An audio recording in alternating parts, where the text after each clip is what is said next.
So మా భరత్ గారు join అవుతున్నారు. భరత్ గారు నమస్తే.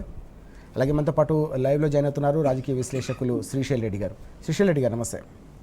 ముందుగా భరత్ గారు, మనం చూస్తూ ఉన్నాం అసెంబ్లీ వేదికగా రాష్ట్ర ప్రభుత్వంపై తీవ్ర స్థాయిలో బీఆర్ఎస్ పోరాటం చేసిన సందర్భం మనం చూసాం.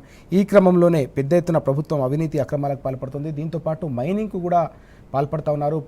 ప్రజలకు సంబంధించిన భూములను కూడా కొల్లగొడుతున్నారని చెప్పేసి నిన్న ఏకంగా గవర్నర్ను కలిసి బీఆర్ఎస్ ప్రతినిధి బృందం అంతా కూడా ఫిర్యాదు చేసిన సందర్భం, వినతి పత్రం సమర్పించింది. కేటీఆర్ గారు కూడా పెద్ద ఎత్తున రాష్ట్ర ప్రభుత్వం పైన, ముఖ్యమంత్రి పైన, మంత్రి పొంగులేటి పైన తీవ్రస్థాయిలో ధ్వజమెత్తిన అంశం కూడా కనిపిస్తూ ఉంది. మంత్రి పొంగులేటిని బర్తరఫ్ చేయాలని కూడా వారు గవర్నర్కు ఫిర్యాదు చేసి కోరిన సందర్భం. ఎట్లా చూడాలి ఓవరాల్గా ఈ వట్టి నాగులపల్లికి సంబంధించిన పర్యటన అంశాన్ని కావచ్చు, గవర్నర్ గారిని కలిసిన అంశం కావచ్చు, వీటిని ఎట్లా అర్థం చేసుకోవాల్సిన అవసరం? కాంగ్రెస్ ప్రభుత్వం వచ్చినప్పటి నుంచి సింగిల్ పాయింట్ ప్రోగ్రామ్ ఏంటంటే పేదల ఇండ్లు కూలగొట్టాలి, దొరికిన భూములు కొల్లగొట్టాలి. ఇది జరుగుతున్నది. దీని మీద దాంట్లో వీళ్ళు దాచుకొని కూడా ఏం చేయట్లేదు బహిరంగంగా. తర్వాత స్టేట్ పవర్ ఎక్కడైతే ప్రొటెక్ట్ చేయడానికి ఉపయోగించాలో, ప్రజల యొక్క ఆస్తుల్ని ప్రొటెక్ట్ చేయడానికి స్టేట్ పవర్ని ఉపయోగించాలో అక్కడ ఉపయోగించకుండా కొల్లగొట్టేదానికి స్టేట్ పవర్ని, స్టేట్ మిషనరీని ఉపయోగించడం అనేది మనం చూస్తూనే ఉన్నాం. లగచర్ల కాడి నుంచి మనం బహిరంగంగా చేసేది, లగచర్ల కాడి నుంచి మనం చూస్తూనే ఉన్నాం. ఎంత దౌర్జన్యాన్నైనా సరే ముఖమాటం లేకుండా, తర్వాత ప్రజలు ఏమనుకుంటారో అనే ఒక ఆలోచన కూడా లేకుండా ఇవాళ ఇది పరంపరగా కొనసాగిస్తూ ఉన్నారు. ప్రతి చోట జరుగుతూ ఉన్నది. జిల్లాలలో జరుగుతూ ఉంది, తాలూకాలలో జరుగుతుంది, చివరికి ఊళ్ళలో జరుగుతూ ఉంది. ఇవాళ హైదరాబాద్ నగరం చుట్టుపక్కల ఉన్న విలువైన భూములను కొల్లగొట్టే విషయంలో ఏమాత్రము సిగులచ లేకుండా ఇవాళ ఈ కాంగ్రెస్ పార్టీ నాయకత్వం, ఆది నాయకత్వం కానించి ఇవాళ ప్రతి ఒక్కళ్ళు అది చేస్తూ ఉన్నారు. దాంట్లోనే ఇప్పుడు ఈ మనకు ఒట్టినాగులపల్లి భూములు 50-60 కోట్లకు తక్కువ లేని, ఎంత అంటే పనికిరాని లోపట ఉన్న భూమి కూడా 50-60 కోట్ల రూపాయలు ఎకరం పలుకుతుంది. అట్లాంటి వీటిలలో ఒక పద్ధతి లేదు, ఏది లేదు. తర్వాత ప్రజల్ని బెదిరించే కార్యక్రమము, తర్వాత విపరీతమైన ఒత్తిడి పెట్టడము, వాళ్ళ మీద కేసులు పెట్టడము, ఇట్లాంటివన్నీ జరుగుతూ ఉన్నాయి. ఒకటి ఏంటంటే ఒక పరిపాలన అనేది దౌర్జన్యపూరితంగా, అన్యాయంగా, తర్వాత ఏంది బడితే వందో బర్రెవాడిదనే చందంగా నడుస్తూ ఉంది. తర్వాత ప్రైవేట్ ప్లేయర్స్ వస్తూ ఉంటారు. వాళ్ళు ఎక్కడైతే అధికారం కాన్సన్ట్రేట్ అయి ఉంటుందో అక్కడ ప్రైవేట్ ప్లేయర్స్ వాళ్ళు డామినేట్ చేస్తూ ఉన్నారు.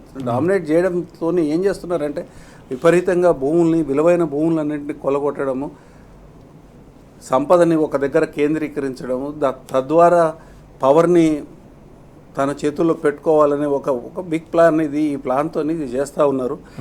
ప్రజలకి హామీలు లేవు. తర్వాత ప్రజలకు చేయాల్సిన పనులు, అంటే మామూలు పరిపాలనలో ప్రతిరోజు చేయాల్సిన పనులు కూడా ఇవాళ ప్రజలకు చేయకుండా ఈ రకమైన ఒక దోపిడీకి అనేది ప్రభుత్వం పాల్పడుతూ ఉంది. ప్రభుత్వంలో ఉన్న పెద్దలు ఇవాళ పొంగులేటి గారి మీద ఆరోపణలు వచ్చినాయి. మరి ఈ ఆరోపణలు మీరు ఏంది అనేది కనీసం విచారణ చేయడానికి కూడా సిద్ధంగా లేదు. అధికారం మీ చేతిలో ఉంది.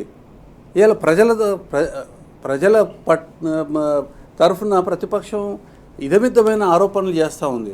మీరు చేయాల్సిన పని ఏంటండి? ఇవాళ గవర్నర్ దగ్గరికి ప్రతిపక్షం ఎందుకు పోవాలి?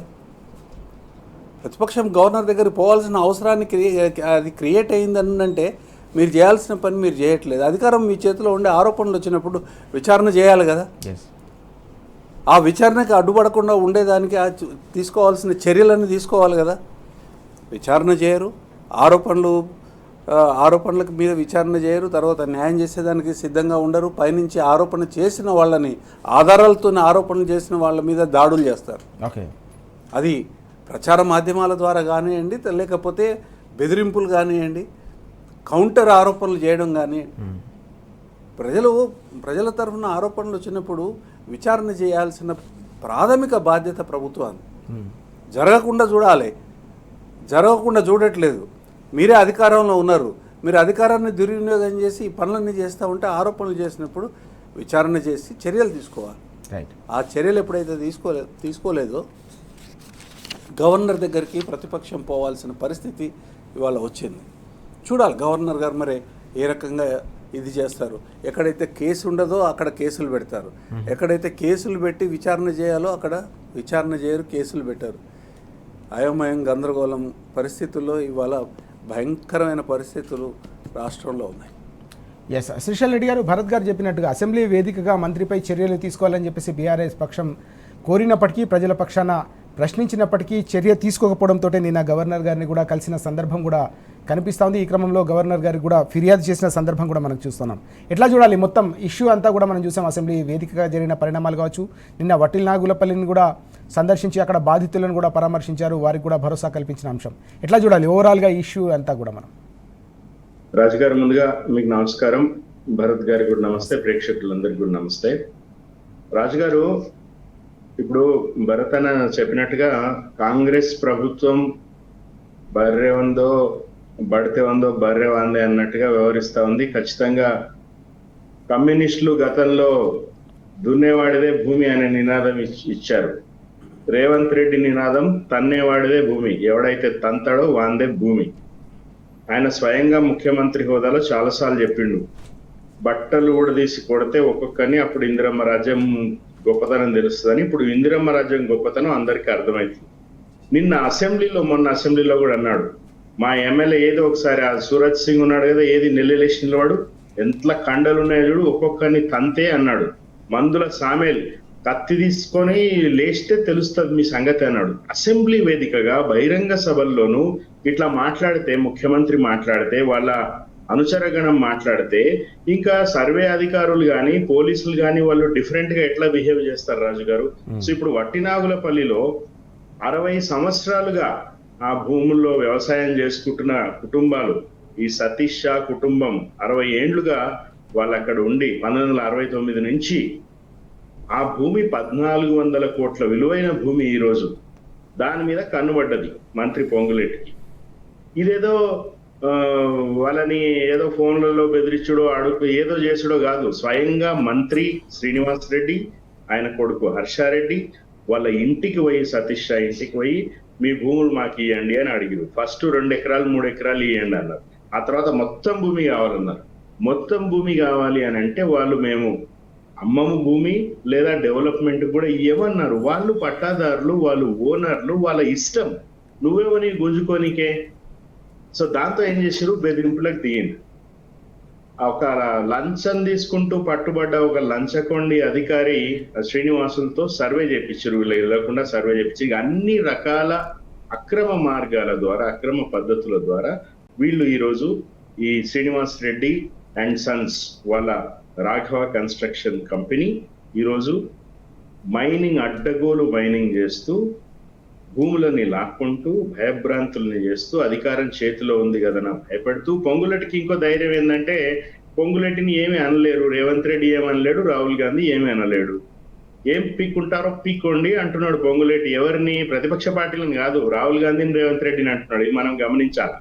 ఎందుకంటే ఈరోజు పొంగులేటి కనుక ఇన్కన్వీనియన్స్ గురైతే ప్రభుత్వం పడిపోతుంది. సో అది రేవంత్ రెడ్డి భయం. కాబట్టి రాఘవ కన్స్ట్రక్షన్స్ గురించి ముఖ్యమంత్రి సరే పొరపాటో గ్రహపాటో ఏదో తప్పు జరిగిన వాటిలో రాఘవ కన్స్ట్రక్షన్స్ కూడా ఉంది అని ఒక మాట అన్నప్పటికీ కూడా వెంటనే అది పొంగులేటికి ఏం సంబంధం, వాళ్ళ దూరపు బంధువులది. హరీష్ రావు గారు చెప్పినట్టుగా భార్య కొడుకులు కూడా దూరపు బంధువులు అయితే ఇంకేం మాట్లాడగలుగుతాం? సో కాబట్టి ఈరోజు ఏంటంటే పొంగులేటి గారు మన బిఆర్ఎస్ నాయకులు వర్ణిస్తున్నట్టుగా పొంగు లూటి ప్లస్ బాంబులేటి అని చెప్తుంటాడు కదా, బాంబులు ఇస్తాం చూడండి, దీపావళి బాంబులు వస్తాయని. ప్రజలారా మీరు గమనించండి, ఈ బాంబులన్నీ మీ మీద వేస్తున్నారు. అన్ని రకాలుగా బాంబులేసి భయభ్రాంతులను చేసి మిమ్మల్ని మీ భూముల నుంచి తరిమేస్తా ఉన్నారు.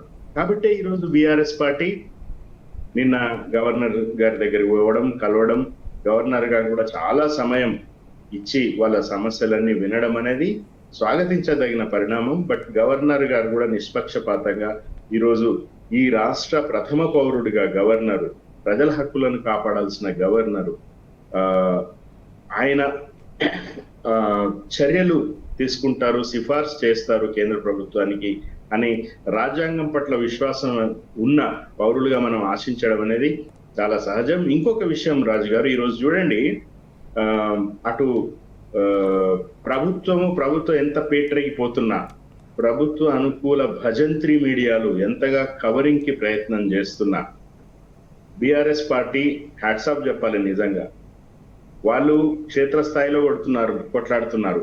మొన్న మూసీ పరిరక్షణ కోసం కేటీఆర్ గారు పోయి మూసీ బాధితులతో ఆడ కూర్చొని వాళ్ళ పరివాహక ప్రాంతాలు అక్కడ కూర్చొని వాళ్ళతో మాట్లాడి చర్చించి పవర్ పాయింట్ ప్రజెంటేషన్ ఇస్తున్నారు. వీళ్ళు స్టార్ హోటల్లో గవర్నమెంట్ ప్రజెంటేషన్ ఇస్తాయి. అసెంబ్లీలో రచ్చ ఎట్లా రచ్చ అని అంటే అది మామూలుగా కాదు. మామూలుగా మనం సోషల్ మీడియాలో రాస్తుంటారు ఊరా మాస్ లెక్క ఆ అవతలి వాళ్ళ అరాచకాల మీద తిరుగుబడితే ఇక అసెంబ్లీ నుంచి మండలి నుంచి గెంటేసి, అసెంబ్లీ నుంచి మండలి నుంచి గెంటేసినామని సంబరపడుతున్న రేవంత్ రెడ్డికి అశనిపాతమైంది. ఎందుకంటే అసెంబ్లీలో ఎట్లా అయితే ప్రజా సమస్యల మీద కొట్టాడుతున్నారో అసెంబ్లీ మండలి నుంచి సస్పెండ్ చేసేస్తే ఇంకా ఆగడం లేదు. అసలు విభత్సంగా గవర్నర్ దగ్గర పోవడం కావచ్చు, ఇప్పుడు మన వట్టినాగులపల్లిలో ఆడ పోయి ఒక ప్రజా దర్బార్ లాగా ప్రజా మీటింగ్ లాగా కూర్చుని వాళ్ళతో మాట్లాడుతూ బాధితులతో మాట్లాడుతూ భరోసా ఇస్తూ మొత్తం ఎమ్మెల్యేలు ఎమ్మెల్సీలు పార్టీ కార్యనిర్వాహక అధ్యక్షులు సీనియర్ నాయకులు అందరూ కూడా ప్రజల పట్ల ఈరోజు భరోసాగా ఉన్నారు. అది తెలంగాణ భవన్, అదేంటది జనతా గ్యారేజ్ గా మారిన తెలంగాణ భవన్ రూపంలో కావచ్చు, అసెంబ్లీ వేదిక కావచ్చు, గ్రౌండ్ లో కావచ్చు, గవర్నర్ దగ్గర కావచ్చు, ప్రతి చోట రేవంత్ రెడ్డి ఎట్లయితే సామధాన భేద దండోపాయాలు ప్రయోగిస్తున్నారో బీఆర్ఎస్ పార్టీ అన్ని వ్యవస్థలని అన్ని అవకాశాలని సద్వినియోగం చేసుకుంటూ ప్రజల గొంతుకగా బీఆర్ఎస్ పార్టీ ఈరోజు నిలుస్తా ఉన్నది. అది ఖచ్చితంగా తెలంగాణకు ఒక వెలుగు రేఖలాగా ఈరోజు అనిపిస్తా ఉన్నది. రాజు గారు, ఖచ్చితంగా ఈ భూ మాఫియా అంతం కావాల్సిందే. ఇట్లాంటి వాడి చేతిలో పాలన ఉండడానికి ఎంత మాత్రము ఇంకా అవకాశం ఉండకూడదు. రెండోది, నేను ఒకటి అప్పీల్ చేస్తా ఉన్నా. ఇప్పుడు కోర్టులు ఉంటాయి కదా, భరతన్న అతిపెద్దమైన లాయరు, లీగల్ సెల్ అధ్యక్షుడు కూడా. నేను కోర్టుల గురించి కూడా నాకు అనిపిస్తా ఉంటది, ఇప్పుడు ఇంత జరుగుతూ ఉన్నది కదా, కోర్టులు సుమోటోగా ఇట్లాంటివి కూడా తీసుకోవచ్చు కదా, తీసుకుని దాని మీద చర్యలు తీసుకునే ప్రయత్నం కోర్టులు కూడా చేయొచ్చు కదా అని నాకు అనిపిస్తా ఉంటది. ఎందుకు ఎవరో పోయి కేసులు వేయాలా, కేసులు కొట్లాడాలా? అంత పెద్ద ప్రభుత్వంతో అంత పెద్ద వ్యవస్థతో వాళ్ళు they can afford costly lawyers and all. అట్లాంటి వాళ్ళతో కొట్లాడాలంటే ఇప్పుడు ప్రజలు ఎట్లా కొట్లాడగలుగుతారు? ఒక ప్రతిపక్ష పార్టీగా బీఆర్ఎస్ కూడా అన్ని వ్యవస్థలతో కొట్లాడే శక్తి అన్ని సందర్భాలలో కూడా ఉండదు. ప్లస్ జ్యుడిషియరీ కూడా నాకైతే ఏమి భయం లేదు రాజు గారు, కొన్ని కామెంట్స్ చేయడానికి కూడా నేను సంకోచించడం లేదు. ఎందుకంటే రాజ్యాంగంలో భాగమే జ్యుడిషియరీ కూడా. మరి జ్యుడిషియరీ ఇంతలా అన్యాయం జరుగుతా ఉంటే మంత్రి అయిన కొడుకు పోయి ఇంటికి పోయి బెదిరిస్తే ఇంకా ఎందుకు ఇవి ఇట్లాంటివి సుమోటోలుగా తీసుకోకూడదు? రాజకీయ వ్యవస్థతో పాటు కార్యనిర్వాహక వ్యవస్థ కూడా భ్రష్టు పట్టిపోతే న్యాయ వ్యవస్థ ఇంకా ప్రొయాక్టివ్ గా ఉండాలి కదా అని నాకు అనిపిస్తా ఉంటది రాజు గారు. రైట్ చాలా కీలకమైన అంశం మనం చూస్తా ఉన్నాం. మొత్తం మీద బీఆర్ఎస్ హయాంలో ఓవైపు ప్రజల ఆస్తులకు ప్రభుత్వ ఆస్తులకు రక్షణ ఉండేది, ఇప్పుడు ఆ రక్షణ కవచం లేకుండా పోయిందనే అంశాన్ని శ్రీశైల్ గారు అలాగే భరత్ గారు కూడా స్పష్టంగా చెప్తున్న అంశాలు మనం చూస్తున్నాం. ఈ క్రమంలోనే ప్రజల ఆస్తుల పరిరక్షణ కోసం, అలాగే ప్రభుత్వ ఆస్తులకు సంబంధించిన పరిరక్షణ కోసం, అలాగే మైనింగ్కు సంబంధించిన వ్యవహారాలు కావచ్చు, మైనింగ్ మాఫియాకు సంబంధించిన వ్యవహారాలకు వ్యతిరేకంగా నిన్న ఏకంగా గవర్నర్ గారిని బీఆర్ఎస్ ప్రతినిధి బృందం కలిసిందనే అంశాన్ని కూడా ప్రస్తావిస్తున్న పరిస్థితి. ఈ క్రమంలోనే తప్పకుండా రాజ్యాంగబద్ధమైన అన్ని వ్యవస్థలను కూడా బీఆర్ఎస్ పార్టీ తప్పకుండా తమ పోరాట పంథాలో భాగంగా కలుస్తున్న అంశం కూడా కనిపిస్తూ ఉంది.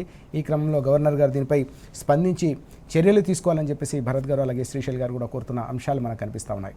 భరత్ గారు, వెల్కమ్ బ్యాక్.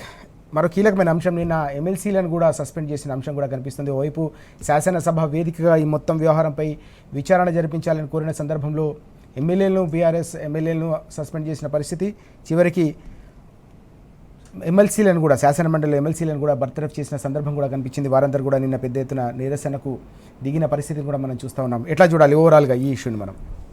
ఒక బరితెగించిన వ్యవహారము మనకు స్పష్టంగా రాష్ట్రంలో కనిపిస్తూ ఉంది. మేము చేసేది మేము చేస్తాము, మీరు మాట్లాడేదానికి కూడా మేము అవకాశం ఏం చేసుకుంటారో చేసుకోండి అనే ఒక పద్ధతి ఏదైతే ఉందో కాంగ్రెస్ పార్టీ, తర్వాత ముఖ్యంగా రేవంత్ రెడ్డి గారి నాయకత్వంలో ఇది చాలా స్పష్టంగా కనిపిస్తూ ఉంది. ఎన్నడైనా పెద్దల సభ నుంచి సభ్యులను బహిష్కరించడం అనేది చాలా తక్కువ, చాలా అంటే చాలా తక్కువ, రేర్ అనేది రేరెస్ట్ ఆఫ్ రేర్ ఉంటుంది దాన్ని. చాలా అరుదుగా జరిగేది. ఇవాళ 2 సభల నుంచి, ఉభయ సభల నుంచి దేనికి బహిష్కరించినారు? దేనికి బహిష్కరించినారంటే ఈ మైనింగ్ దోపిడీ మీద, తర్వాత ఈ భూముల దోపిడీ మీద నిలదీసి చర్యలు తీసుకోమని అడిగినందుకు చర్యలు తీసుకోకుండా బహిష్కరించడము. తర్వాత ఒక చట్టాన్ని, ఇవాళ కొత్త చట్టాన్ని తీసుకురాబోతున్నారు. ఆ చట్టం ఏంటంటే విమర్శ చేసే వాళ్ళని, ప్రభుత్వాన్ని విమర్శ చేసే వాళ్ళని, ప్రభుత్వంలో ఉండే అక్రమాలు చేసే వాళ్ళని విమర్శ చేస్తే ఇవాళ శిక్షలు పెంచి నాన్ బెయిలబుల్ అఫెన్సులు చేసి మాట్లాడే వాళ్ళని, గొంతెత్తిన వాళ్ళని, అంటే విమర్శ స్వేచ్ఛ ఏదైతే ఉందో దాన్ని ఉపయోగించుకునే వాళ్ళందరినీ కూడా జైళ్ళకు తోయాలని ఒక కార్యక్రమం చేస్తూ ఉన్నారు. విషయము ఈ మైనింగ్ సంబంధించి చాలా స్పష్టంగా ఇది ఈ వ్యవహారం బయటపెట్టింది రాజకీయ నాయకులు కాదండి. ఈ వ్యవహారం బయటపెట్టింది డిపార్ట్మెంటే. ఏ రకమైన అక్రమాలు జరుగుతున్నాయి అనేది నోటీసుల ద్వారా ఈ బయటపెట్టింది డిపార్ట్మెంటు. డిపార్ట్మెంటు నోటీసులు జనరేట్ చేసి వాళ్ళకి పంపిన తర్వాత ఇవాళ ఏమంటున్నారంటే మాకు రాలేదు, రాఘవ కన్స్ట్రక్షన్స్కి నోటీసులు ఇవ్వలేదని అంటున్నారు. ఇవ్వాల్సిన బాధ్యత ఎవరిది? నోటీస్ అయితే రేజ్ చేసి పెట్టినారు, నోటీస్ రేజ్ చేసి పెట్టి ఇవ్వాల్సిన బాధ్యత ఎవరిది? ప్రభుత్వందే కదా. ఆ శాఖకి ఎవడో ఒకడు మంత్రి ఉంటాడు కదా. తర్వాత ఆరోపణలు ఎదుర్కొంటున్న కంపెనీకి సంబంధించి రాఘవ కన్స్ట్రక్షన్లో పొంగులేటి శ్రీనివాసరెడ్డి గారికి కానివ్వండి, వారి సతీమణికి కానివ్వండి, వారి కుమారుడికి కానివ్వండి షేర్లు లేవని చెప్పగలుగుతారా? షేర్ హోల్డింగ్ లేదని చెప్పగలుగుతారా? ఇవాళ డైరెక్టర్లు వాళ్ళు లేరని మాట్లాడుతున్నారు. ఎప్పుడు డైరెక్టర్లను మార్చినారు? ఈ వ్యవహారానికి ముందా, ఈ వ్యవహారానికి తర్వాతనా? ఇవన్నీ ఆరోపణలు చేసింది డిపార్ట్మెంటే ఫస్ట్ చేసింది. చేసిన ఆరోపణల మీద చర్యలు లేవు. చర్యలు ఎందుకు లేవు, ఎవరు చర్యలు తీసుకోవట్లేదు, ఎందుకోసం ఎవరిని కాపాడుతున్నారు అనే విషయాన్ని అసెంబ్లీలో రేజ్ చేసినారు. దాన్ని చిన్న విషయం, అధికారం మీ చేతిలో ఉంది కాబట్టి ఆరోపణల మీద విచారణ చేయండి, చేసి చర్యలు తీసుకోమని చెప్పినారు. దానికి ఎంత రాద్ధాంతం చేసినారు? అక్కడి నుంచి మొదలుపెట్టి చివరికి వీళ్ళని ప్రతిపక్షాన్ని మొత్తాన్ని బహిష్కరించే కార్యక్రమం తీసుకున్నారు. అది అది శాసనసభలోనే కాకుండా మండలిలో కూడా తీసుకున్నారు. ఏం చేయగలుగుతారు మీరు? చింపి చాటంత అవుతుంది అని అంటారే, ఆ సామెతలాగా ఉన్నది కాంగ్రెస్ వ్యవహారం. ఏందని అంటే ఒకటి ఏంటంటే ఒక సిగ్గులేనితనం కూడా వచ్చింది కాంగ్రెస్ పార్టీకి. ఏమన్నా చేస్తాం మేము, ఉన్న రోజులు చేసుకోవాలి, దోసుకోవాలి, దోసుకుంటానికి అడ్డం పడే వాళ్ళందరినీ కూడా అన్ని రకాలుగా లోపలికి నెట్టేసేయాలి, మాట్లాడకుండా చేయాలి, కావాలంటే జైళ్ళకు పంపించాలి, లాఠీ చార్జీలు చేయించి కొట్టించాలి. ఇదే కదా ఈ దౌర్జన్యం. ఒకటి మేము చేయదలుచుకుంది దోచుకోవడము, దానికి అడ్డం పడే వాళ్ళ మీద మేము దౌర్జన్యం చేస్తూ ఉన్నాం. మరి రాజ్యాంగ వ్యవస్థల సంగతి ఏంది? ఇంతకుముందు శ్రీశైల్ రెడ్డి గారు ఒక ప్రస్తావన తీసుకొని వచ్చినారు, పబ్లిక్ ఇంట్రెస్ట్, తర్వాత సుమోటో కేసులోని. వాస్తవానికి సుమోటో కేసులు కూడా కన్సిడర్ చేయాలి హైకోర్టుకి. అనేక విషయాలలో ఇంత బహిరంగంగా జరుగుతున్న వ్యవహారాలని వ్యవస్థలు పట్టించుకోకపోవడం మూలంగా ప్రజలకి రక్షణ లేదు. వ్యవస్థలు ఉన్నదే ప్రజలకి రక్షణ కల్పించే దానికోసము, పరిపాలన పద్ధతి ప్రకారం చేసి పరిపాలన ఫలితాలు ప్రజలకు చేరేటట్టుగా చేయడానికి. ఇవాళ ఆ వ్యవస్థలు నోరు మూసుకోవడం మూలంగా ఆ వ్యవస్థలే దోపిడీదారులకి, తర్వాత దౌర్జన్యం చేసే వాళ్ళకి సహాయకారకంగా మారినప్పుడు కోర్టు ఖచ్చితంగా ఆలోచన చేయాల్సిన విషయమే ఇది. ఇదివరకే సుమోటో యాక్టివిజం చాలా ఉండేది, ఇవాళ దురదృష్టవశాత్తు ఇవాళ అంతగా లేదు. ఇప్పటికైనా కొంత చేయాల్సిన అవసరం ఉన్నది. లేకపోతే ఇవాళ ఈ వ్యవస్థలు నాశనం అయిపోతే రేపు ఏ వ్యవస్థ ఉండదు కదా. ఆ కోర్టు కూడా దాని పటుత్వం ఏదైతే ఉంటుందో, ప్రజలకి న్యాయం చేసే పటుత్వం ఏదైతే ఉంటుందో అది కూడా సడలిపోతుంది. తద్వారా ఏమవుతుంది అంటే సమాజం అల్లకల్లోలం అవుతుంది. అందుకోసమే ఇవాళ గవర్నర్ వ్యవస్థని మీరు చర్య తీసుకోండి, ఇక్కడ వ్యవస్థలు ఫెయిల్ అయిపోయినాయి అనేది గవర్నర్ దగ్గరికి వెళ్ళి మొరబెట్టుకోవాల్సిన పరిస్థితి ఏర్పడింది. గవర్నర్ కూడా చర్య తీసుకోకపోతే మరి కోర్టుకు పోవాల్సిన అవసరం ఉంటుంది. ప్రజల్ని ప్రతి చిన్న విషయానికి కూడా కోర్టు దాకా పోవాల్సిన పరిస్థితికి నెట్టివేయబడడం అని అంటే ఇక్కడ పరిపాలన జరగట్లేదు, ఇవాళ ఇక్కడ అరాచకం జరుగుతుంది అనేది చాలా స్పష్టంగా డ్రా చేసుకోవచ్చు, ఒక కంక్లూజన్కి రావచ్చు. తర్వాత ప్రజలు ఆలోచించాల్సిన సమయం కూడా ఆసనమైంది దీని మీద. ఎస్, ప్రజలు ఆలోచించాల్సిన సమయం ఆసనమైంది. ప్రతి అంశాన్ని కూడా ఏ రకంగా వ్యవహారాలన్నీ కూడా నడుస్తున్నాయి, తెలంగాణ ప్రజల సంపద, తెలంగాణ ప్రభుత్వ సంపదను ఏ రకంగా కొల్లగొడుతున్నారు, ప్రతి ఒక్కరూ దీనిపై చర్చించుకోవాల్సిన అవసరం ఉందనే అంశాన్ని భరత్ గారు ప్రస్తావిస్తున్న పరిస్థితి కనిపిస్తుంది. శ్రీశైల్ రెడ్డి గారు, ఇక్కడ వాస్తవానికి మొన్న అసెంబ్లీ వేదికగా, శాసనసభ వేదికగా దీనిపై పోరాటం చేసిన బీఆర్ఎస్ ఎమ్మెల్యేలందరినీ కూడా సస్పెండ్ చేసిన పరిస్థితి మనకు కనిపించింది. నిన్న శాసన మండలిలో ఎమ్మెల్సీలందరినీ కూడా సస్పెన్షన్ చేసిన అంశం కూడా మనకు కనిపించింది. వారందరూ కూడా దీనిపై తప్పకుండా చర్య తీసుకోవాలి, విచారణ జరిపించాలని చెప్పేసి డిమాండ్ చేసిన విషయం కూడా మనం చూసాం. ఎట్లా చూడాలి? ఉభయ సభలన్నింటినీ కూడా బీఆర్ఎస్ లేకుండా చేసుకొని చివరికి ద్రవ్య వినిమయ బిల్లును పాస్ చేసుకున్న అంశం, కీలకమైన బడ్జెట్ సమావేశాలు అనేక కీలకమైన అంశాలు బీఆర్ఎస్ ప్రస్తావించింది. ప్రజలకు మీరిచ్చిన గ్యారంటీల సంగతి ఏంటి, మీరు పెంచుతామన్న పెన్షన్ల సంగతి ఏంటి అని చెప్పి ప్రశ్నించారు. దీంతోపాటు రుణమాఫీకి సంబంధించిన వ్యవహారం, దీంతోపాటు మహిళలకు సంబంధించిన మహాలక్ష్మి, ఇట్లా అనేక కీలకమైన పథకాలకు సంబంధించి ఎక్కడ మీరు బడ్జెట్లో పెట్టలేదనే అంశాన్ని ప్రస్తావించిన ఈ తరుణంలో ఈ మొత్తం వ్యవహారం అంతా ఎట్లా చూడాల్సిన అవసరం ఉంది?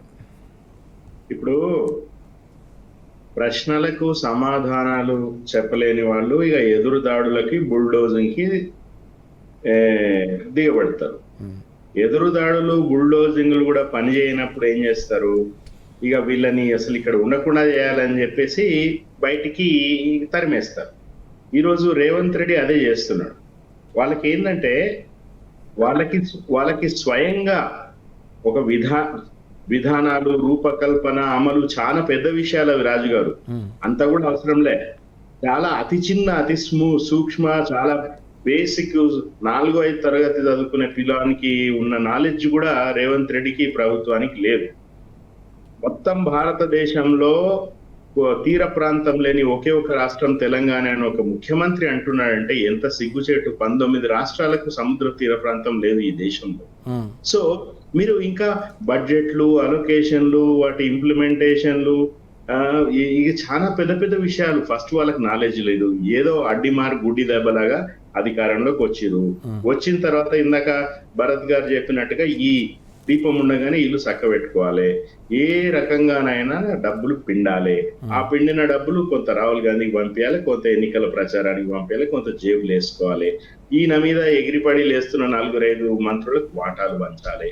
అనుక్షణము 24 గంటలు రేవంత్ రెడ్డి ఆలోచన ఇదే. కాబట్టి అదే దారిలో ఈ ముందు ఇప్పుడు మన వ్యవసాయంలో ఇవి చేస్తారు కదా, నాగలి, ముందల నాగలి ఎట్లా అవుతాయి, వెనక నాగలి అట్లనే అవుతుంది కదా. సో ఈ రేవంత్ రెడ్డి గారు అట్లా పైకి వచ్చిన వ్యక్తి.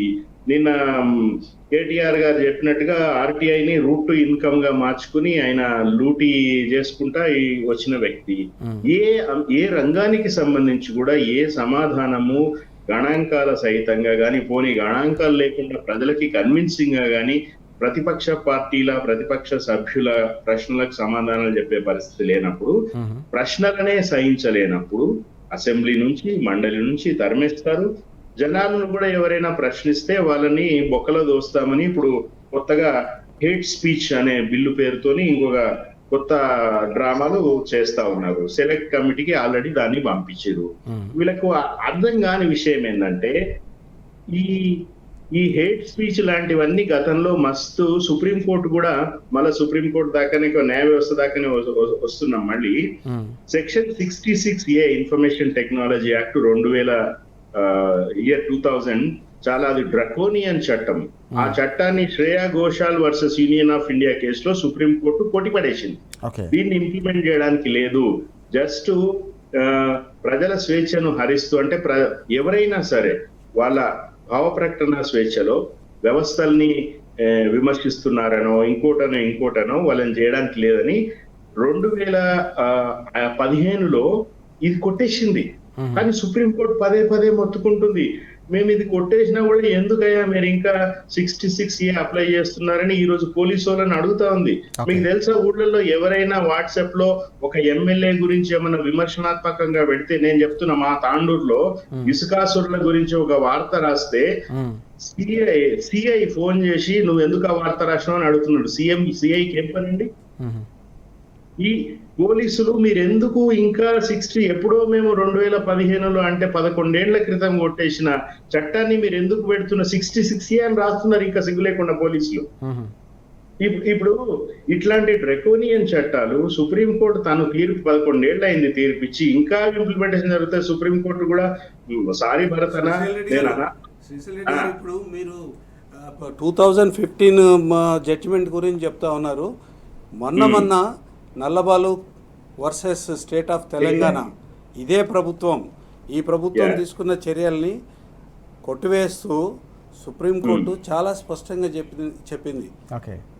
ఈ అదే చట్టాన్ని మీరు కొట్టేసిన చట్టాన్ని మీరు ఎట్లా వాడుతున్నారు, ఇది పొరపాటు అని హైకోర్టు కొన్ని మార్గదర్శకాలని రూపొందిస్తే ఆ మార్గదర్శకాలని తూచా తప్పకుండా పాటించాలని సుప్రీంకోర్టు చెప్పింది.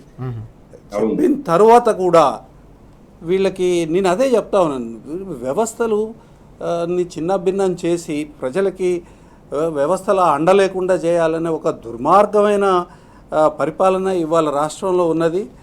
దాని మీద ఇవాళ ప్రజాస్వామికవాదులు కానివ్వండి, తర్వాత వ్యవస్థల్ని కాపాడుకొని సమాజాన్ని మంచిగా ఉండాలి అని కోరుకునే వాళ్ళందరూ కూడా ఇవాళ మాట్లాడాల్సిన అవసరం ఉంది, నోరు విప్పాల్సిన అవసరం ఉంది. నోరు మూసుకొని ఈ సైలెన్స్ ఏదైతే ఉందో, the silence is not only harmful, it is criminal. ఆ సైలెన్స్ వైలెన్స్ కూడా అవుతుంది. ఎందుకంటే ఇవాళ మాట్లాడకపోతే ఎట్లయితుంది, మాట్లాడే నాలుకని కత్తిరించాలా అనే ప్రోగ్రామ్ ఇవాళ కాంగ్రెస్ పార్టీ పెట్టుకుంది. ప్రజల యొక్క నాలుకలు కత్తిరించాలనే ప్రోగ్రాం. అంటే మాటని తొక్కివేయాలి, తర్వాత మాకు వ్యతిరేకత లేకుండా ఉన్న నిరంకుశత్వాన్ని ముందుకు తీసుకొని వచ్చి ఆ నిరంకుశత్వంతో ఇవాళ దోపిడీ చేయాలనే కార్యక్రమం కాంగ్రెస్ పెట్టుకుంది. ఇవాళ మీరు ఆపలేరన్న సంగతి కూడా ఒకటి ఇవాళ ప్రజల దృష్టికి రావాల్సిన అవసరం ఉన్నది. మీరు మండలి నుంచి మొత్తము ప్రతిపక్ష పార్టీకి సంబంధించిన మొత్తం అందరిని కూడా బహిష్కరించినారు. కానీ మరి నిన్న మండలిలో కాంగ్రెస్ సభ్యురాలే నిన్న ప్రభుత్వాన్ని నిలదీసింది. అంటే ఏమన్నా విజయశాంతి గారు ఏమని అడిగింది, మేము 2 సంవత్సరాలు అవుతుంది ప్రభుత్వం వచ్చి, మీరు చాలా హామీలు ఇచ్చినారు ఉద్యమకారులకి, ఏం చేసినారు, ఎందుకు చేయలేకపోతున్నారు? అంటే ప్రకృతి ఖచ్చితంగా ఒక బలాన్ని ప్రజలకు ఇస్తుంది. ప్రజల యొక్క వాయిస్ని ఏదో ఒక రూపంలో పరిపాలకులకి వినిపించేలాగా, పరిపాలకుల యొక్క గలా పట్టుకొని ప్రశ్నించేలాగా ఆటోమేటిక్గా జరుగుతుంది. ఆ సూక్ష్మాన్ని ఈ 21వ శతాబ్దంలో కూడా దాన్ని గమనించకుండా దాన్ని తొక్కువేస్తాం అనుకునే ఈ మూర్ఖపు ఘనం ఇవాళ పరిపాలనలో ఉన్నది. ఈ వీళ్ళని ఇంకా పరిపాలన కొనసాగించాల్సిన అవసరం ఉందా ప్రజలకి? ఇట్లాంటి నిరంకుశవాదుల్ని ప్రజలు ఆలోచించాలి, మేధావులు ఆలోచించాల్సిన అవసరం ఉన్నది. ఒకప్పుడు అంజయ్య గారు ఆయన యథాలాపంగా ఒక మాట అన్నాడు, హైదరాబాద్కి బీచ్ తీసుకొస్తానని. దాన్ని ఈనాడు పత్రిక దాన్ని చిలువలు పలవలు చేసేసేసి ఆయనని అవమానపరిచే రీతిలో రాతలు రాసినారు. మరి ఎక్కడ పోయింది ఈనాడు? సిగ్గు లేదా ఈనాడుకి? ప్రజల పట్ల బాధ్యత లేదా? పత్రికా స్వేచ్ఛ అంటే ఇదేనా? దుర్వినియోగం చేస్తున్నారు కదా. 19 రాష్ట్రాలలో సముద్రానికి సంబంధం లేదు. ఈ దేశంలో అత్యంత పెద్ద రాష్ట్రం ఉత్తరప్రదేశ్, మధ్యప్రదేశ్ పెద్ద రాష్ట్రాలు ఇవన్నీ, బీహార్, ఈ రాష్ట్రాలకు ఎక్కడ కూడా సముద్రం అనేది కనీసం దరిదాపులో ఉండదు. అది మరి ఇట్లాంటి మాట, ఇంత హాస్యాస్పదమైన మాట ముఖ్యమంత్రి మాట్లాడితే ఇవాళ ఎందుకు చేయట్లేదు? మీరు కొమ్ముగాస్తున్నారు తప్ప సిగ్గులజ్జ లేదు. ప్రజల యొక్క క్షేమం పట్ల కానివ్వండి, ప్రజల యొక్క సంక్షేమం పట్ల కానివ్వండి, తర్వాత ఈ రాష్ట్రం యొక్క పరువు పట్ల కానీ మీకు బాధ్యత లేదా? ఎందుకు రాయట్లేదు మీరు? ఆంధ్రజ్యోతి ఎందుకు రాయట్లేదు? వీటిని ఎందుకు తొక్కి పెడతా ఉంది? ఆలోచించాల్సిన విషయం. మేధావులు ఆలోచించాల్సిందే, కొత్త మేధావులు రావాల్సిందే. ప్రతి వార్డులో ప్రతి బూతుల మేధావులు చర్చించాల్సిన విషయాలు ఇవి. చర్చ ద్వారానే పోతుంది. హింస అనేది దానికి పెద్ద ఉపయోగం ఉండదు. అది అయితే ఉపయోగపడితే క్యాటలిస్టిక్గా ఏమైనా ఉపయోగపడుతుంది కానీ దానివల్ల ఏం కాదు. కేసీఆర్ గారు ప్రూవ్ చేస్తున్నారు హింస వల్ల ఏం కాదు. మనం రాజ్యాంగబద్ధంగానే కొట్లాడి తెలంగాణ సాధించాలని ఎప్పుడు 2001లో చెప్పినారు. 2014 సాధించి చూపించినారు ప్రపంచానికి. కాబట్టి ఆలోచన అనేది చాలా ఇంపార్టెంట్. ఈ రకంగా వ్యవస్థలను దుర్వినియోగం మోసం చేసి పరిపాలనకు వచ్చి ఇవాళ వ్యవస్థల్ని దుర్వినియోగం చేసేసి వ్యక్తిగతంగా ఎన్రిచ్ అవుతా ఉన్నారు.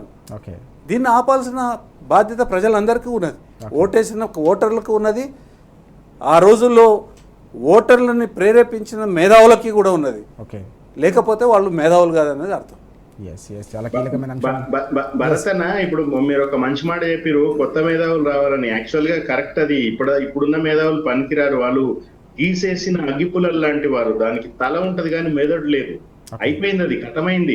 ఇప్పుడు హేట్ స్పీచ్ లాంటి బిల్లులు తీసుకొచ్చి ప్రజాస్వామ్యాన్ని పూర్తిగా ఎమర్జెన్సీ రోజులని చీకటి రోజులను మళ్ళీ తీసుకురావాలి అని ఇందిరమ్మ మోడల్, గదే ఇందిరమ్మ మోడల్ అనుకుంటున్నారు రేవంత్ రెడ్డి లాంటి వాళ్ళకి బుద్ధి చెప్పాలి. మళ్ళీ ఇట్లాంటి ఆలోచన భవిష్యత్తులో ఎవరికి రాకూడదు. అంటే ఖచ్చితంగా కొత్త జెన్జీ తరం నుంచి ఆలోచన పరులు రావాలని నాకు గట్టిగా అనిపిస్తూ ఉంటది భరత్ గారు. మనం చూస్తా ఉన్నాం ఇందిరమ్మ రాజ్యం పేరిట పూర్తిగా మరోసారి ఎమర్జెన్సీ రోజులను తీసుకొస్తున్నారని చెప్పేసి భరత్ గారు అలాగే శ్రీశైల్ గారు కూడా చెప్తున్న పరిస్థితి. ఈ క్రమంలోనే ప్రభుత్వం తీసుకొస్తున్న ఈ డ్రకోనియన్ చట్టాలు ఏవైతే ఉన్నాయో వీటి పరిస్థితిని వీటిపై చర్చించేందుకు తెలంగాణ సమాజంలో కొత్త మేధావులు పుట్టుకు రావాల్సిన అవసరం ఉంది. ప్రతి గలీలో కూడా దీనిపై చర్చ జరగాల్సిన అవసరం ఉందనే అంశాన్ని కూడా వారు పిలుపునిస్తున్న పరిస్థితిని మనం చూస్తా ఉన్నాం. భరత్ గారు ఇంతకుముందు మనం చర్చించినట్టు హేట్ స్పీచ్ బిల్లుపై పెద్ద ఎత్తున ప్రజాక్షేత్రంలో కూడా విమర్శలు వ్యక్తమవుతున్నాయనే అంశం కూడా ఈరోజు పత్రికల్లో ప్రధానంగా కనిపిస్తోంది. నిజంగానే రాజ్యాంగం ప్రధానంగా ప్రతి ఒక్కరు కూడా భావ ప్రకటన స్వేచ్ఛను ఇచ్చిన సందర్భం. ప్రజాస్వామ్యంలో ప్రతి ఒక్కరు కూడా మాట్లాడే హక్కు ఉంది, ప్రశ్నించే హక్కు కూడా ఉన్న సందర్భం. ఎట్లా చూడాలి ఇట్లాంటి పరిణామాలని, ఇట్లాంటి ఆలోచనలు? ఈ హేట్ స్పీచ్ తర్వాత ఫ్రీడమ్ ఆఫ్ స్పీచ్కి సంబంధించి దాన్ని కట్టేలు చేసి దాన్ని తొక్కివేయడానికి ప్రయత్నం చేసిన ప్రతి పెద్ద నాయకులు ఇదివరకు చరిత్ర కాలగర్భంలో కలిసిపోయిన సందర్భం మనం చూస్తూ ఉన్నాం. నెహ్రూ గారు ఇట్లాంటి ఒక ప్రయత్నం చేసినారు. ఆ తర్వాత ఇందిరాగాంధీ గారు పూర్తిగా ప్రాథమిక హక్కులనే రద్దు చేసి ఎమర్జెన్సీని ఇంపోజ్ చేసినారు. తర్వాత ప్రాథమిక హక్కులో ముఖ్యమైన భావ స్వేచ్ఛ ప్రకటన ఏదైతే ఉన్నదో, భావ ప్రకటన స్వేచ్ఛ ఏదైతే ఉన్నదో దాన్ని తుంగలోకి దొక్కే ప్రయత్నం చేస్తున్నారు. ఎమర్జెన్సీలో అనేక ఎగ్జిక్యూటివ్ ఆర్డర్స్ పాస్ చేసి వాటన్నిటిని కూడా కొట్టేయడం ఒకటి. రెండోది ఏంటంటే ప్రజలు తిరస్కరించినారు, ఏకమొత్తంగా ప్రజలు తిరస్కరించినారు.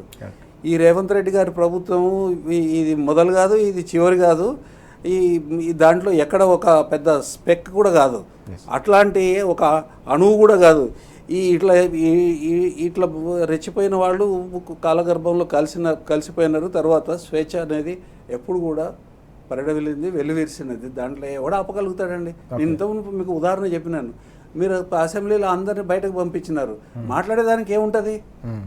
కాంగ్రెస్ సభ్యురాలే మాట్లాడింది, ప్రశ్నించింది పూర్తిగా. అంటే ఒక ప్రతిపక్ష సభ్యులు ఎట్లయితే ప్రశ్నిస్తారో ఆమె కూడా ప్రశ్నించింది. ఎందుకంటే దట్ ఈస్ న్యాచురల్ అండి. దాన్ని అణచివేయాలనుకోవడం అంటే మూర్ఖత్వానికి పరాకాష్ట.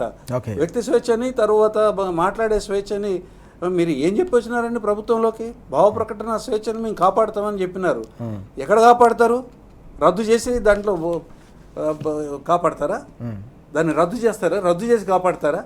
ఇవాళ ఆ చట్టం ఇది ఎంత హాస్యాస్పదమైన చట్టం అని అంటే అన్నిటినీ నాన్ బెయిలబుల్ అఫెన్సులు చేయడం, మాట్లాడిన వాళ్ళని లోపల పెట్టే దానికోసం నాన్ బెయిలబుల్ అఫెన్సులు చేస్తున్నారు. శిక్షలను పెంచుతున్నారు. బెయిల్ పొందకుండా ఉండేదానికోసం శిక్షలను పెంచుతూ ఉన్నారు. ఎవరెవరిని వేస్తారు, ఎట్లెట్లా వేస్తారు చేయండి, ప్రజలు చూసుకుంటారు. ఖచ్చితంగా చూసుకుంటారు ప్రజలు. అసెంబ్లీలో మీకు పశుబలం ఉంటే రోడ్ల మీద ప్రజలు చూసుకుంటారు. ఎన్ని రోజులు ఇప్పుడు ఎక్కడైనా ఒక విషయం ఒక దగ్గర పరాకాష్ఠకు వస్తుందండి. ఏం మాట్లాడుతూ ఉన్నారు? ఇంతకుముందు శ్రీశైల్ రెడ్డి గారు ప్రస్తావన చేసినారు. అసెంబ్లీలో మాట్లాడే మాటలు ఏందండి? ఏం మాట్లాడుతూ ఉన్నారు? శ్రీఆర్ గారు దొంగలని అంటారు, ఈయనేమో కత్తుల కోలాటం అని అంటాడు సామీల్ గారు. ఇంకొక ముఖ్యమంత్రి ఏమో తొక్కుతాము అని పైల్వాన్లను చూపిస్తూ ఉంటారు. ఎమ్మెల్యేని పైల్వాన్గా చూపిస్తారండి. ఒక రౌడీ అంటే కండలు పెంచున్నాడు మా దగ్గర కూడా ఉన్నారు మేము కూడా చేస్తామని అంటే ఏంది ఇది? ఈ సభను ఎక్కడ తీసుకుపోయి ఎంత నీచారికి దిగజారుస్తూ ఉన్నారు సభని, సభ యొక్క ప్రతిష్టను సర్వనాశనం చేస్తూ ఉన్నారు. కాబట్టి ఇవన్నీ ఏది కూడా ఇంతకుముందు మీరు మాట్లాడుకుంటూ ఒకటి అన్నారు, ఇవన్నీ ఏది ఒకదానికి ఒకటికి సంబంధం లేని కావండి, అన్నీ ఒకదానికి ఒకటి సంబంధం ఉన్నాయి. Yes, nothing is isolated. ఇదే ప్రతిదానికి ఇంకో దానితో సంబంధం ఉంది. ఇళ్ళు కూల్చడము, భూములు గుంజుకోవడము, సభలో మాట్లాడనీయకపోవడము, ఈ రకమైన నల్ల చట్టాలు తీసుకురావడము, వీటన్నిటినీ ఇదేంటంటే బేసికల్గా రాజ్యాంగబద్ధమైన పరిపాలనకు వ్యతిరేకంగా ఇవాళ ప్రభుత్వమే పూనుకున్నది. ఇది పెద్ద ప్రమాదం. ఇది పెద్ద ప్రమాదం. ఈ ప్రమాదాన్ని ఎదుర్కోవడం అనేది ఖచ్చితంగా ఇవాళ ప్రతిపక్షంతో పాటు ప్రజలు మమేకం కావాల్సిన అవసరం ఉన్నది, ఆలోచించాల్సిన అవసరం ఉంది. ముందుగా వీధి పోరాటాలు ఎట్లా వస్తాయి, ఏమొస్తాయి, అవి ఆర్గనైజ్ చేస్తే వచ్చే పోరాటాలు కాదండి. ఉప్పెనలాగా వచ్చే పోరాటాలు ఏది కూడా ఆర్గనైజ్ చేస్తే రావు. ప్రజల యొక్క మనసుల్లో నుంచి వస్తుంది, ప్రజల యొక్క బాధల్లో నుంచి వస్తుంది. ఇవాళ వీళ్ళు పెట్టే బాధలు ఎవడు భరించగలుగుతాడు? ఏదో సుందరీకరణ పేరు మీదే ఇవాళ ఉంటున్న ఇళ్లను కూలగొట్టడం, తర్వాత పర్యావరణ అనుమతులే లేనప్పుడు ఇన్ని వేల కోట్ల రూపాయల ఖర్చు ఎందుకు చేస్తూ ఉన్నారు? ఈ గుంజుకున్న భూములకి కాంపెన్సేషన్ ఇవ్వకుండా ఇవాళ ఒక ఆల్టర్నేటివ్ కరెన్సీ తీసుకొని వస్తూ ఉన్నారు టీడీఆర్ పేరు మీద. ఏమైనా టీడీఆర్ ఏమైనా ఇప్పుడు మనకు కాంపెన్సేషన్ అంటే ట్రాన్సాక్షనబుల్ కరెన్సీ ఇవ్వాలి. ఇది ట్రాన్సాక్షనబుల్ కరెన్సీ కాదు. ఇది అంటే ఇష్టారాజ్యంగా మీరు ఏ రంగం అన్నా తీసుకోండి. వాడవడండి ఒక పోలీస్ ఆఫీసర్ ఫోన్ చేసేసేసి మీరు సోషల్ మీడియా పోస్ట్ ఎట్లా పెట్టినారు, కేసు పెట్టాలి, నోటీస్ ఇవ్వాలి. అంటే ఇష్టారాజ్యంగా తయారైంది. ఈ ఇష్టారాజ్యమైన పరిపాలన ఏదైతే ఉందో ఇది తెలంగాణ 10 సంవత్సరాలు కేసీఆర్ గారి పరిపాలనలో అద్భుతమైన ప్రగతి సాధించింది. తర్వాత శాంతి భద్రతలకి పెట్టింది పేరైంది. తర్వాత పర్యావరణం మంచిగా ఉండింది. ఇవాళ ఏ రంగంలో కూడా రైతాంగము హ్యాపీగా లేరు, విద్యార్థులు హ్యాపీగా లేరు, ఎంప్లాయీస్ హ్యాపీగా లేరు. తర్వాత రిటైర్డ్ ఉద్యోగులు వాళ్ళ పైసలు దాచుకున్నారు, ఆ పైసలు రిటర్న్ చేయమని అంటే కోర్టులు చెప్పిన తర్వాత కూడా చేయట్లేదు. వాళ్ళు సూసైడ్ చేసుకోవాల్సిన పరిస్థితి, అవమానాలు ఎదుర్కోవాల్సిన పరిస్థితి. ఈ రంగంలో బాగున్నారు, ఈ రంగంలో బాగలేరు అనే పరిస్థితి లేకుండా ప్రతి రంగంలో కూడా ఇవాళ ప్రజలు చాలా ఇబ్బందులు పడుతున్న సందర్భాన్ని మనం చూస్తూ ఉన్నాం. ఇది వ్యవస్థలు ఫెయిల్ అవ్వడం అని అంటే ఇదే. ఇదే తర్వాత మీకు పరిపాలనా ప్యారలైజేషనే కాదు, ఫినాన్షియల్ ప్యారలైజేషన్ వచ్చింది. ఇవాళ మరి కేంద్ర ప్రభుత్వం ఏం చేస్తూ ఉంది, కాగ్ ఏం చేస్తూ ఉంది, ఇవన్నీ ఫెయిల్ అయినప్పుడు మరి కోర్టు ఏం చేస్తుందనే ప్రశ్న కూడా వస్తుంది. కోర్టు కూడా చూడాల్సిన, జడ్జీలు కూడా ఆలోచించాల్సిన అవసరం ఉంది. ఇవాళ ఏం జరుగుతుందో తెలియనంత పరిస్థితి లేదు. ఇవాళ కళ్ళు మూసుకుందాం అనుకున్నా కానీ జరిగేది వినిపించేంత ప్రచార సాధనాలు వచ్చినాయి. ఇవాళ మీడియా కూడా అట్లా వచ్చింది. ఇప్పుడు ఇవన్నీ తెలిసి కూడా సోమోటో యాక్టివిటీ చేయకపోతే అది కొంచెం ప్రమాదకరమైన పరిస్థితి. కోర్టులు కూడా ఆలోచించాల్సిన అవసరం ఉంది. ఎందుకనంటే ఇవాళ సమాజానికి కోర్టుల యొక్క రక్షణ మునుపెన్నటికన్నా ఎక్కువ ఉన్నది. రక్షణ అవసరము మునుపెన్నటికన్నా ఎక్కువ ఉన్నది. కాబట్టి శ్రీశైల్ రెడ్డి గారు కరెక్ట్గానే దాన్ని రేజ్ చేసినారు. ఖచ్చితంగా కోర్టులు కూడా ప్రోయాక్టివ్ కావాల్సిన అవసరం ఉన్నది. రైట్ మనం చూస్తున్నాం డిసెంట్. వాస్తవానికి డిసెంట్ అనేది పార్ట్ ఆఫ్ డెమోక్రసీ. ప్రజాస్వామ్యంలో ప్రశ్నించడం, ప్రభుత్వాల్ని నిలదీయడం అనేది ప్రజాస్వామికంగా ప్రజలకు రాజ్యాంగం కల్పించిన హక్కు.